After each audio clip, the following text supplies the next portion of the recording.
कश्मीर में 10 सालों के बाद सरकार का होने जा रहा गठन। 16 अक्टूबर को उमर अब्दुल्ला लेंगे मुख्यमंत्री पद की शपथ। शपथ ग्रहण समारोह में कई बड़े नेता होने जा रहे शामिल। मुख्यमंत्री के तौर पर उमर अब्दुल्ला की होगी दूसरी बारी।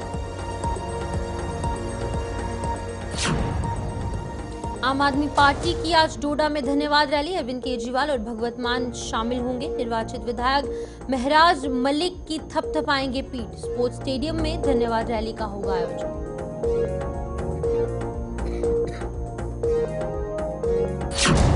नई सरकार से सांबा जिले के लोगों को कई उम्मीदें। घोषणा पत्र में किए गए वादों पर खरा उतरने की आस। स्थानीय युवाओं के लिए रोजगार के अवसर देने की मांग। माइनिंग माफिया के खिलाफ अभियान छेड़ने पर दिया बल।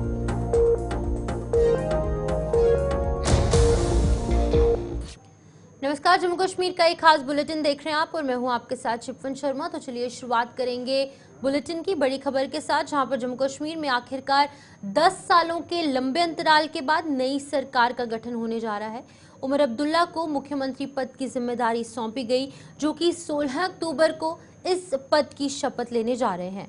जम्मू कश्मीर के मुख्यमंत्री के तौर पर उमर अब्दुल्ला की ये दूसरी पारी होगी और इससे पहले उन्होंने 2009 से 2014 तक मुख्यमंत्री के रूप में कार्य किया था। उमर अब्दुल्ला की शपथ ग्रहण समारोह में कई महत्वपूर्ण नेताओं के शामिल होने की उम्मीद है।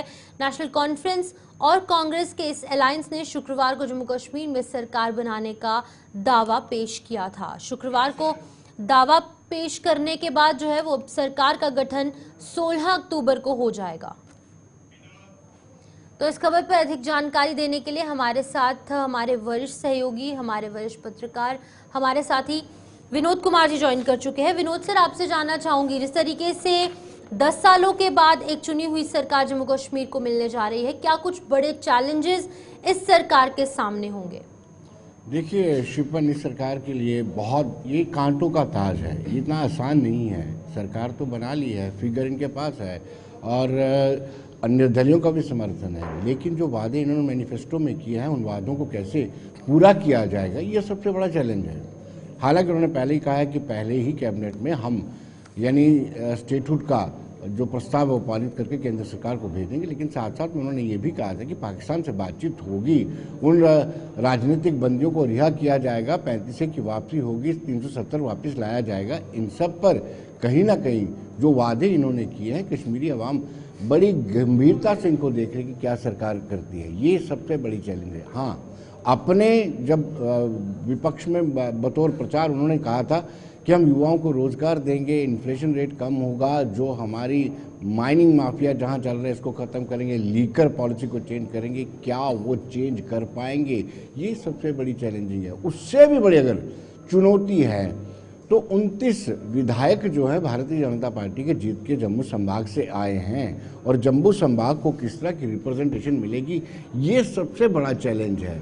तो कहीं ना कहीं बहुत सारी चुनौतियां शिपन उनके लिए हैं। बिल्कुल विनोद जी, एक और चीज यहाँ पे काफी इंपॉर्टेंट है। तमाम चीजों को लेकर आपने बात की, जिस तरीके से तमाम बिजली, पानी, सड़क और इलीगल माफिया, ड्रग्स के खिलाफ काम किया जाएगा, लेकिन वहीं पर नेशनल कॉन्फ्रेंस के मैनिफेस्टो में काफ़ी कंट्रोवर्शियल चीज़ें भी हमने देखी। जिस तरीके से एंटी नेशनलिस्ट एक्टिविटीज़ में इन्वॉल्व जो युवा जेल के अंदर बंद है उनको बाहर निकाला जाएगा और तमाम ऐसी चीज़ें हैं जो कि कंट्रोवर्सी का शिकार कहीं ना कहीं रही। इन चीज़ों को जब नेशनल कॉन्फ्रेंस पूरा करेगी, अपनी मैनिफेस्टो के तहत ये नीतियाँ लागू की जाएंगी, ये तमाम चीज़ें साफ होंगी, लेकिन उसका गलत इम्पैक्ट या फिर सही इम्पैक्ट किस तरीके से सोसाइटी पर पड़ेगा, ये काफ़ी इंपॉर्टेंट चीज़ होगी। देखिए, जो एलजी होंगे उनकी बड़ी अहम भूमिका रहेगी और गृह मंत्रालय की बड़ी अहम भूमिका रहेगी जी। कोर्ट के मामले में ये हस्तक्षेप नहीं कर सकते हैं। अगर कोर्ट ने किन्हीं कारणों से कुछ लोगों को पीएसए लगाया है, यानी पब्लिक सेफ्टी एक्ट लगाया है, या फिर जेलों में रखा है, उसके कुछ रीजन होंगे। क्या उन रीजन में क्या ये सरकार हस्तक्षेप कर पाएगी, यानी ये सोचना पड़ेगा। हालांकि एक संशय लोगों में है, डाउट ये है कि हो सकता है कि नई सरकार आए तो पुराने जैसा माहौल न बन जाए, जिस तरीके से पहले हुआ करता था 5 अगस्त 2019 या 2014 से पहले, कि अलगाववादी अपना कैलेंडर जारी करते थे और उस कैलेंडर के मुताबिक स्कूल भी खुलते थे और बाज़ार भी खुलते थे, एजुकेशन इंस्टीट्यूशन उनके मुताबिक चलते थे। फिर एक तरफ जवान आतंकवादियों से लोहा ले रहा होता था और दूसरी साइड से पत्थरबाजी भी हुआ करती थी। इस की कल्पना नहीं की जा सकती है, लेकिन लोगों में डर है कि कहीं जम्मू संभाग के लोगों में डर है ऐसा स्थिति ना बन जाए।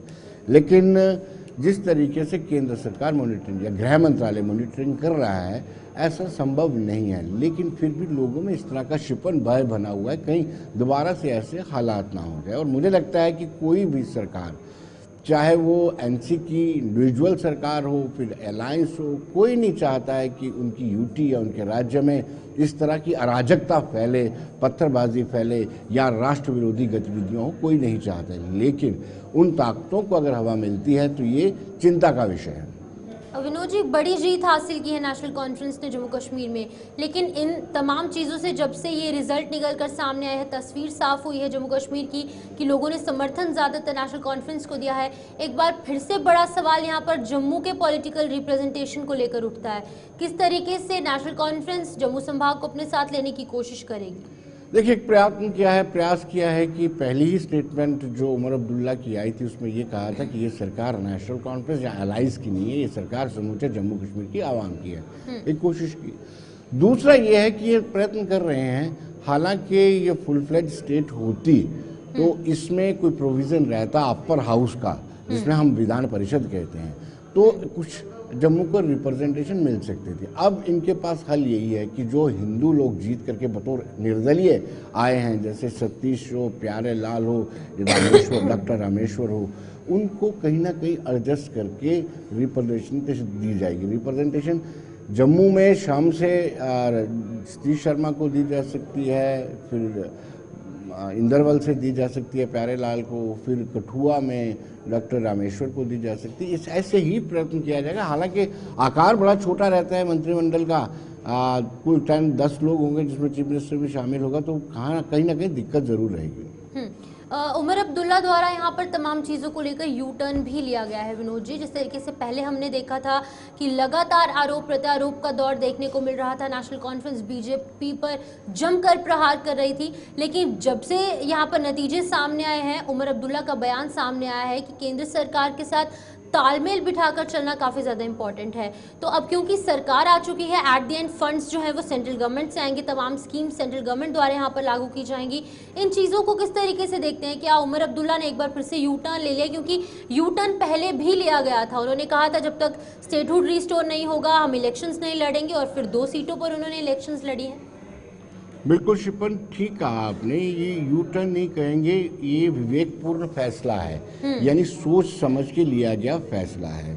आपने पहला यू टर्न गिनाया, वो बिल्कुल सही था। उन्होंने कहा मैं इलेक्शन लड़ूंगा नहीं, और फिर 2 सीटों पे इलेक्शन लड़े। और फिर हमने ये सोचा था कि वो खुद चीफ मिनिस्टर ना बन के किसी सीनियर लीडर को चीफ मिनिस्टर बनाएंगे। अब उन्होंने चीफ मिनिस्टर बनने का भी मन बना लिया है। और दूसरी बड़ी बात यह है कि 370 और 35 का जिक्र उन्होंने नहीं किया है, और कहा है कि हम केंद्र सरकार से गतिरोध नहीं बनाएंगे, केंद्र सरकार के साथ मिलकर चलेंगे। इसी में उनकी अच्छाई, इसी में वो उनको लाभ मिलेगा, क्योंकि हम अपने जो हमारे रिसोर्सेज हैं, नाममात्र रिसोर्सेज हैं, उससे हम अपने एम्प्लॉइज़ को सैलरी तक नहीं दे सकते, न हम फिर जो विकास है वो कैसे करेंगे, कैपिटल एक्सपेंडिचर, कैपेक्स जिसको बोलते हैं, कैपिटल एक्सपेंडिचर कहाँ से करेंगे। इसलिए उन्होंने कहा है कि हम केंद्र सरकार से गतिरोध नहीं रखेंगे और केंद्र सरकार से मिलकर के जम्मू कश्मीर की सरकार चलेगी। तो ये एक अच्छी बात है जो लगता है उमर अब्दुल्ला को।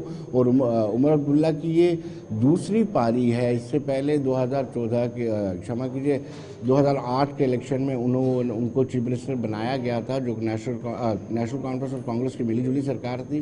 अब उनको एक बार दोबारा मौका मिला है और वो काफ़ी सुलझे हुए, मुझे लगता है कि पॉलिटिशियंस की तरह इस वक्त बिहेव कर रहे हैं।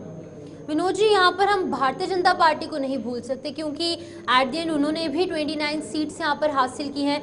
जम्मू संभाग की सभी सीटें भारतीय जनता पार्टी की झोली में गई हैं। काफ़ी जनाधार भी बढ़ा है और लोगों में लोकप्रियता भारतीय जनता पार्टी की काफ़ी ज़्यादा देखी गई है। अब इस सरकार में बीजेपी का क्या कुछ रोल होगा? किस तरीके से एक स्ट्रॉन्ग ऑपोजिशन के तौर पर भारतीय जनता पार्टी सामने आएगी? देखिए, अगर भारतीय जनता पार्टी की बात करें कि भारतीय जनता पार्टी में इतने दिग्गज लोग हैं, एक मजबूत विपक्ष पहली बार देखने को मिलेगा। श्यामलाल शर्मा से शुरू हो जाए, सुरजीत सिलातिया, देवेंद्र राणा बहुत सारे ऐसे लोग हैं, अच्छे ओरेटर हैं, जानकार हैं, जिनको सियासी थोड़ी सूझबूझ है, और वो उन लोग सत्ता यानी सत्ता पक्ष को उनका सामना करना पड़ेगा। और मुझे लगता है कि एक अच्छी सरकार तब चलती है जब मजबूत विपक्ष हो। तो वो एक उमर अब्दुल्ला के पास एक तो केंद्र सरकार के साथ लाइजनिंग या तालमेल या समन्वय बना के रखना एक चुनौती है, और दूसरा विपक्ष को कैसे हैंडल किया जाएगा, एक अवसर ये उमर अब्दुल्ला को मिला है। ठीक है विनोद जी, बहुत बहुत शुक्रिया तमाम जानकारी देने जी। यहाँ पर तमाम चीज़ों को लेकर जानकारी दे रहे थे, और ये बात साफ हो चुकी है कि अब जम्मू कश्मीर में सरकार जो है वो नेशनल कॉन्फ्रेंस और कांग्रेस के अलायंस की बनेगी, और 16 तारीख को यानी 16 अक्टूबर को जो उमर अब्दुल्ला हैं वो दूसरी बार जम्मू कश्मीर के मुख्यमंत्री के तौर पर सामने आएंगे, और बड़े नेता बड़े आला अधिकारी जो है इस ओथ सेरेमनी में शामिल होते नजर आएंगे। इसी बीच बात डोडा की होगी, जहां पर विधानसभा चुनाव में जम्मू कश्मीर में भी अपना खाता खोल चुकी आम आदमी पार्टी ने इतिहास रच दिया है। डोडा विधानसभा सीट आम आदमी पार्टी के खाते में गई है, और आज पार्टी के संयोजक अरविंद केजरीवाल विशेष तौर पर डोडा पहुंचकर निर्वाचित विधायक महराज मलिक की पीठ थपथपाने वाले हैं। वहीं पर डोडा के स्पोर्ट्स स्टेडियम में आज महराज मलिक द्वारा धन्यवाद रैली का आयोजन किया गया है, और 1 बजे अरविंद केजरीवाल के साथ साथ पंजाब के मुख्यमंत्री भगवंत सिंह मान भी डोडा पहुंचने वाले हैं। काफी उत्साह लोगों में नजर आ रहा है। वहां पर तमाम इंतजाम किए गए हैं, क्योंकि पहली बार अरविंद केजरीवाल जो कि आम आदमी पार्टी के संयोजक हैं वो जम्मू कश्मीर पहुंच रहे हैं। डोडा का यहां पर दौरा करेंगे, उनके द्वारा यहां पर एक धन्यवाद रैली को संबोधित किया जाएगा।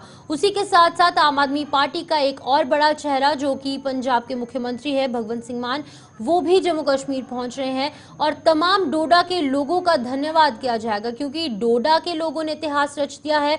आम आदमी पार्टी की झोली में एक सीट यहां पर आई है, जो कि अपने आप में बहुत बड़ी बात है, क्योंकि हमने देखा कि यहां पर बहुत बड़े दावे, बहुत बड़े बड़े वादे नहीं किए गए थे आम आदमी पार्टी द्वारा, लेकिन उसके बावजूद भी आम आदमी पार्टी पर भरोसा कहीं ना कहीं डोडा के लोगों ने जरूर जताया है। तो आज यहां पर स्पोर्ट्स स्टेडियम में रैली का आयोजन किया जाएगा, जिसमें कि अरविंद केजरीवाल और साथ ही साथ पंजाब के मुख्यमंत्री भगवंत सिंह मान लोगों को संबोधित करेंगे। तो इस खबर पर अधिक जानकारी देने के लिए हमारे साथ विकास मनहास ज्वाइन कर चुके हैं डोडा से। विकास, आपके पीछे तस्वीरें देख सकती हूँ, काफी ज्यादा लोगों में उत्साह देखने को मिल रहा है। किस तरीके से आज उत्साह का माहौल डोडा में खास तौर पर देखने को मिल रहा है, क्योंकि पहली बार भगवंत सिंह मान वहां पहुंच रहे हैं, अरविंद केजरीवाल वहां पर पहुंच रहे हैं, किस तरीके का माहौल है?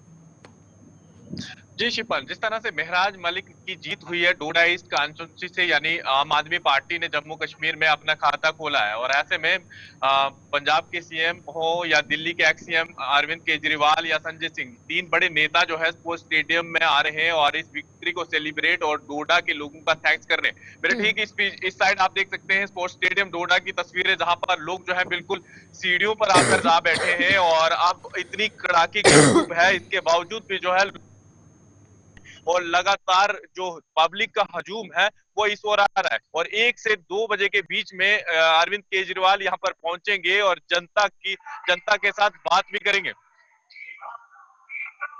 ये एक काफी इंपॉर्टेंट चीज है, क्योंकि बहुत बड़े बड़े दावे वादे यहाँ पर आम आदमी पार्टी द्वारा नहीं किए गए थे। जहां पर हमने एक तरफ देखा Congress national conference Bharatiya Janata party द्वारा रैलियां की गई, तमाम नीतियों को लेकर बात की गई, बड़े बड़े वादे किए गए, लेकिन ऑन दी अदर हैंड आम आदमी पार्टी द्वारा कोई वादे नहीं किए गए, कोई बड़ी इलेक्शन कैंपेन्स नहीं की गई, लेकिन उसके बावजूद भी जम्मू कश्मीर में एक सीट मिलना आम आदमी पार्टी को अपने आप में बहुत बड़ी उपलब्धि की बात है, बहुत बड़ी जीत हुई है यहाँ पर। जी हाँ, जिस तरह से आम आदमी पार्टी के हाथ जो है एक सीट लगी है जम्मू कश्मीर के अंदर में, और बड़े बड़े नेताओं को हराया है, जिसमें डीपीएपी के कैंडिडेट हो अब्दुल मजीद वानी या खालिद अजीज सरवर्दी या फिर बीजेपी के लीडर गजत सिंह राणा, इन को हराने के बाद 4500 से ज्यादा वोटों के बाद जीतने के बाद महराज मलिक जो है जनता तक पहुंचने के प्रयास कर रहे हैं, और पिछले 2-3 दिन से हम लगातार देख रहे हैं वो पब्लिक के बीच में जाकर थैंक्स भी कर रहे हैं। ऐसे में अभी जो स्पोर्ट्स स्टेडियम के लिए लगातार जनता का हजूम अलग अलग डिस्ट्रिक्ट से आ रहा है, लेकिन डोडा डिस्ट्रिक्ट के ही जगहों पर बहुत बड़ी बड़ी संख्या में लोग जो है स्पोर्ट्स स्टेडियम की ओर आ रहे हैं, और काफी यानी स्पोर्ट्स स्टेडियम डोडा जो है बिल्कुल भर जाएगा। विकास, महराज मलिक के हवाले से बात करें या फिर आम आदमी पार्टी एज अ होल हम देखें तो हमेशा से आम आदमी पार्टियों की जो रैली रहती है वहां पर फ्री बिजली, फ्री पानी, फ्री तमाम चीज़ों को लेकर, स्वास्थ्य सुविधाओं को लेकर बात की जाती है। तो क्या कुछ लगता है, क्योंकि महराज मलिक ने भी हमेशा से लोगों के मुद्दों को उजागर किया है, आपसे भी कई बार बातचीत हो चुकी है, तो क्या कुछ बड़े ऐलान आज डोडा में हो सकते हैं अरविंद केजरीवाल द्वारा?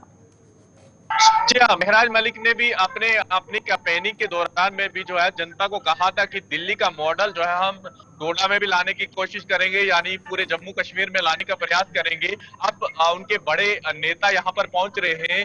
हो सकता है जिस तरह से चुनाव वैली बिजली पैदा करता है और यहीं के लोगों को अपना बिजली के लिए भी किराया भरना पड़ता है, हो सकता है इन तमाम चीजों पर बात की जाएगी, चाहे फिर स्कूल की बात की जाएगी, क्योंकि गवर्नमेंट स्कूल की क्या खस्ता हालत है, इन तमाम चीजों पर बात की जाएगी। क्योंकि लगातार महराज मलिक अपनी रैलियों में इसी तरह लोगों के साथ बात करते थे कि हम जो है दिल्ली का मॉडल अब डोडा या पूरे जम्मू कश्मीर में लाएंगे और आने वाले जो पंचायती इलेक्शन होने वाले हैं या कोई भी इलेक्शन होंगे उसमें आम आदमी बढ़ चढ़कर हिस्सा भी लेगी। बिल्कुल, आपने पंचायत इलेक्शंस की बात की, वहीं यूएलबी के इलेक्शंस भी जम्मू कश्मीर में होने हैं। विकास, जिस तरीके से अरविंद केजरीवाल हमेशा से कहते आए हैं मैं एक आम व्यक्ति हूँ, ईमानदार हूँ, क्या महराज मलिक भी उसी इमेज के साथ अब आगे बढ़ेंगे? क्योंकि एज ए डीडीसी मेंबर उन्होंने काफी काम भी डोडा के लोगों के लिए किए हैं, तो अब किस तरीके से देखते हैं और इन सभी चीजों का फायदा यूएलबी इलेक्शंस और साथ ही साथ पंचायती राज इलेक्शंस में किस तरीके से आम आदमी पार्टी को मिल सकता है?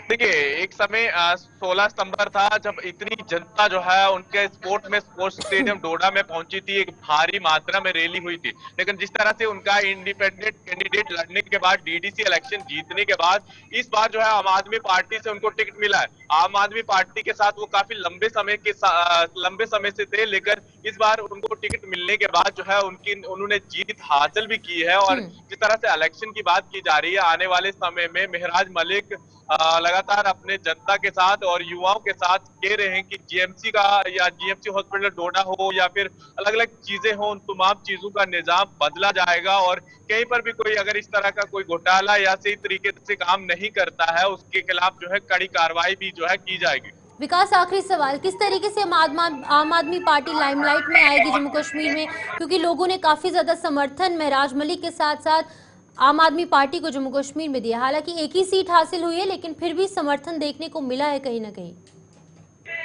देखिए, इस रैली के बाद जो है बहुत बड़ा बूस्ट मिलने वाला आम आदमी पार्टी को, क्योंकि पहली बार जम्मू कश्मीर में खाता खुलने के बाद आने वाले समय के लिए यहाँ से हो सकता है, क्योंकि आम आदमी पार्टी के जो एक्स सीएम है अरविंद केजरीवाल और आम आदमी पार्टी के लीडर भी है, यानी वो जो है किस तरह से आने वाले समय के लिए यहाँ जम्मू कश्मीर में बात करते हैं और आने वाले समय में जो भी इलेक्शन होने वाले हैं किस तरह से वो भी जो है इन तमाम चीजों में पार्टिसिपेट करते हैं और अपने के ही लोगों को सामने भी लाने का प्रयास। ठीक है, बहुत बहुत शुक्रिया विकास तमाम जानकारी देने के लिए। विकास मनहास यहाँ पर डोडा के हवाले से अपडेट कर रहे थे। अभी से कुछ ही मिनटों बाद अरविंद केजरीवाल के साथ साथ संजय सिंह और साथ ही साथ पंजाब के मुख्यमंत्री भगवंत सिंह मान यहाँ डोडा के स्पोर्ट्स स्टेडियम में पहुंचेंगे और धन्यवाद रैली को संबोधित किया जाएगा। बड़े ऐलान होने की उम्मीद जताई जा रही है और जनाधार आम आदमी पार्टी का एक बार फिर से डोडा के साथ साथ एडजॉइनिंग एरियाज और एडजॉइनिंग जो विधानसभा है वहां पर देखने को मिल सकता है। अब इसी बीच जम्मू कश्मीर में बनने जा रही नई सरकार से सांबा के लोगों को कई उम्मीदें हैं। लोगों के मुताबिक नेशनल कॉन्फ्रेंस अपने घोषणा में स्थानीय लोगों को रोजगार देने का वादा कर चुकी है, लिहाजा सांबा औद्योगिक क्षेत्र में चल रही इकाइयों में स्थानीय युवाओं के लिए रोजगार के अवसर खुलने चाहिए। और तो और लोगों ने अवैध माइनिंग के लिए मशहूर सांबा में माइनिंग माफिया पर भी नकेल कसने की मांग की है। तो यहाँ पर सरकार बनने जा रही है। जिस तरीके से आपको बता दें कि 16 तारीख को इस सरकार बनेगी, लेकिन इस सरकार के बनने के बाद उम्मीदें लोगों की बढ़ चुकी हैं, क्योंकि 10 सालों के लंबे अंतराल के बाद यहाँ पर एक चुनी हुई सरकार आई है। पॉलिटिकल रिप्रेजेंटेशन लोगों को मिली है और उसी के साथ साथ अब लोगों में कहीं ना कहीं ये देखने को मिल रहा है कि तमाम जिन मुश्किलों का सामना लोगों को करना पड़ रहा था उन मुश्किलों का अंत होगा और सरकार उनकी तमाम मुश्किलों को निजात पाने के लिए प्रयास करेगी। अब इस बीच सांबा के हवाले से अगर बात करेंगे, क्योंकि हमेशा से हमने आपको खबरें भी प्रसारित की हैं कि इलीगल माइनिंग बहुत ज़्यादा बढ़ चुकी है सांबा के इलाकों में, कठुआ के इलाकों में, और साथ ही साथ ड्रग्स जैसे कई मुद्दे हैं, अनएम्प्लॉयमेंट जैसे कई मुद्दे हैं और सांबा इंडस्ट्रियल हब भी है। इन तमाम चीज़ों को लेकर किस तरीके से ये सरकार के सामने जो चैलेंजेस हैं इन चैलेंजेस पर काम किया जाएगा और लोगों के चेहरे पर एक खुशी देखने को मिलेगी, इन तमाम चीज़ों पर चर्चा करने के लिए हमारे साथ ऋषि खजूरिया ज्वाइन कर चुके हैं सांबा से। ऋषि, 16 अक्टूबर को सरकार बन जाएगी, लेकिन लोगों की उम्मीदें आसमान छू रही हैं। किस तरह तमाम चैलेंजेस पर खरा उतरेगी ये नई सरकार? देखिए, मैं आपको बताना चाहता हूँ, जिस तरह से चुनावों का ऐलान हुआ था और उसके बाद से अलग अलग मैनिफेस्टो अलग अलग पार्टियों के सामने आए, अब नेशनल कॉन्फ्रेंस की सरकार बनने जा रही है। अब देखना यह है कि सांबा जिला के जो अहम मुद्दे उसके ऊपर किस तरह से काम होगा। हालांकि मैनिफेस्टो में तो हर कोई पार्टी अपने अपने तमाम वादों को लेकर सामने आती है, लेकिन उसके ऊपर बड़ा कम जो है वो पार्टियां खरा उतरती है। ये हमने अक्सर देखा है और ये ऐसा महसूस हो रहा है कि जो चैलेंजेस सांबा डिस्ट्रिक्ट के हैं वैसा हमें नहीं देखने को मिलेगा। लेकिन मैं आपको बता दूं कि जो अहम मुद्दे यहां पर हमें देखने को मिल रहे हैं, जिसमें माइनिंग माफिया का जो लगातार यहां पर बोलबाला देखा गया है, माइनिंग माफिया लगातार इलीगल माइनिंग करता यहां पर नजर आ रहा है। तमाम हमारे जो नेचुरल रिसोर्सेज है उन्हें खत्म किया जा रहा है, लेकिन इसको लेकर कोई पॉलिसी इख्तियार नहीं की जा रही है। खासतौर पर पुलिस के एंड पर काम देखें तो पुलिस काम कर रही है, लेकिन इस पे पूरी तरह से पकड़ जो वो करने की जरूरत है, इसके ऊपर रोकथाम लगाने की जरूरत है। एक बड़ा चैलेंज होगा नई सरकार जो भी यहाँ पर बनने जा रही है, उनको चाहिए कि माइनिंग को लेकर यहाँ पर सख्त कानून जो है वो लाए जाए। वहीं अगर बात करें तो सांबा के लोग जो युवा है, लोकल्स हैं, उनको प्राथमिकता जो वो जॉब अपॉर्चुनिटीज में जो जब सामने आती है जॉब अपॉर्चुनिटीज की बात, तो यहाँ पर जो इंडस्ट्रियल ग्रोथ सेंटर है सांबा का, यहाँ पर तमाम जो बड़े बड़े यूनिट्स यहाँ पर बनाए गए, उसमें ये कहा गया था कि हम ज्यादा से ज्यादा तवज्जो जो है वो लोकल युवाओं को देंगे। लेकिन आज भी हमारे लोकल यूथ जो है वो दरबदर होते जा रहे हैं। उनको यहाँ पर जो जॉब शेयर्स है वो इतना ज्यादा नहीं एज कम्पेयर टू अगर देखें बाहरी राज्यों के लोग यहाँ पर ज्यादा काम कर रहे हैं। तो एक बड़ा चैलेंज होगा कि हर पार्टी ने ये कहा था कि हम जब सत्ता में आएंगे तो हम लोकल्स को प्रेफरेंस देंगे, लेकिन देखना यह है कि किस तरह से प्रेफरेंस जो वो लोकल्स को दी जाती है। इसी के साथ साथ देख ही रहे कि बेरोजगारी का सामना लगातार युवा कर ही रहा है। माइनिंग माफिया को खत्म किया जाए, युवाओं को प्राथमिकता यहाँ पर जो है वो इंडस्ट्रीज में दी जाए, इसको लेकर काम करना होगा। और बड़ा चैलेंज ये तमाम मुद्दे ऑलरेडी काफी बार जो है हाई लेवल तक पहुंच चुके हैं, लेकिन इस बार का जो वोटर है काफी समझदार है, क्योंकि 10 साल के बाद लोगों की चुनी हुई सरकार सामने आई है और लोग जान चुके हैं कि सरकार के मुद्दों से पहले लोगों को अपने इश्यूज को रेज करना काफी इंपॉर्टेंट है। तो कितना खरा उतर पाएगी ये सरकार, क्योंकि पहले भी हाई लेवल तक ये मुद्दे पहुंच चुके हैं और आपने साफ तौर से ये भी कह दिया है कि कई बार मुद्दे उठे हैं, लेकिन धरातल पर ग्राउंड लेवल पर इन मुद्दों को लेकर काम नहीं किया गया पुरानी सरकारों द्वारा। देखिए, जिस तरह से अब जम्मू कश्मीर यूटी है, स्टेट नहीं है, तो यहाँ पर आपको बता दें कि जो चीफ मिनिस्टर की पावर्स होंगी वो बड़ी लिमिटेड सी पावर्स हैं। लेकिन एलजी प्रशासन की अगर बात करें, उन्होंने काम करने की कोशिश की है, यहाँ पर धरातल पर तमाम मुद्दों को सुलझाने का एक प्रयास उन्होंने किया है। लेकिन अब नई सरकार आ रही है, अब नई सरकार जिस तरह से जब गठन होता है सरकार का, उसके बाद से जब वो अपने अपने चेयर्स पर बैठेंगे तमाम मंत्री, चीफ मिनिस्टर, तो वो किस तरह से लोगों की तमाम इन मुश्किलातों का हल करेंगे ये देखना होगा। लेकिन जिस तरह से मैं आपको ये कहना चाहता हूं कि हमने अक्सर देखा है कि जब ग्राउंड पर हम लोगों के बीच में गए हैं, लोगों ने ये कहा है कि हमारे तमाम ये जो मुद्दे, जो बेसिक इश्यूज हैं, इसको हल आज तक नहीं किया गया, तो हम किस तरह से आगे यकीन करें। देखिए, जम्मू डिवीजन से एक बड़ा मैंडेट जो वो भारतीय जनता पार्टी को मिला है, तो कश्मीर डिवीजन में नेशनल कॉन्फ्रेंस को मिला है।